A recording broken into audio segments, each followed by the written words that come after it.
René Jalbert had returned to the peace and quiet of Quebec City after a lifetime of travel and adventure. But Jalbert's peaceful world vanished as he fought to stop a murderer. Let's talk about it. It appears to be in the East Bay. Jack Thompson used to drive Oakland's Cypress Freeway every day. He didn't think about it much. Until one day, it changed his life forever.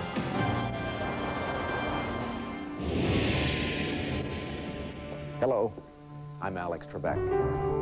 What drives an individual to get personally involved in a public crisis? If you or I were told our help wasn't needed, would we push ahead anyway, like the heroes of these stories, refusing to accept that there was nothing more that could be done? At 5 p.m., October 17th, 1989, Jack Thompson was just an ordinary guy, someone you wouldn't pick out of a crowd. By 5:05, a catastrophe had begun that would thrust him center stage in a drama watched by the entire world. I was driving home from work, and I decided to stop by Emporium Capitals. It was a shopping mall. I was going to return some shaving cologne, and I stopped by there, and all of a sudden the earthquake shook.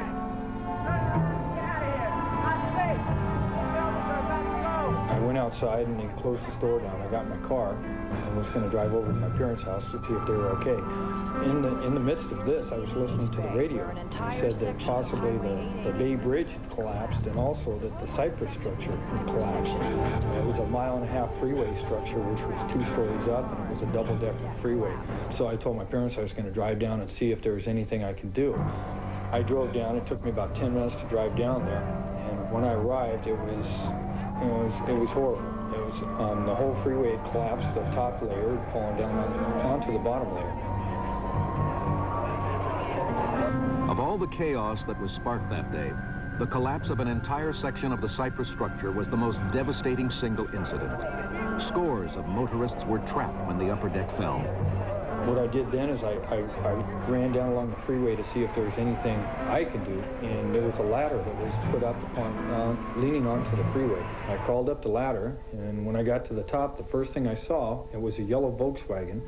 It was almost completely covered with rubble. So I started taking the rocks off there, knowing there was somebody inside. I was trying to get the person out of the Volkswagen. But at that time, 3 police officers came along the top of the structure, which was now at the bottom of the structure. And they told us that everybody had to clear the top and everybody had to get down.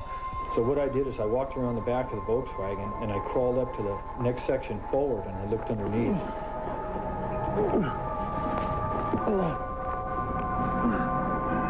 The height of the freeway collapse was about 2 feet high. There were 3 cars underneath there, and there were people inside each of the cars. That was scary. That was the point I had to make the decision. Was I going to go in or was I going to turn around? And there was an aftershock.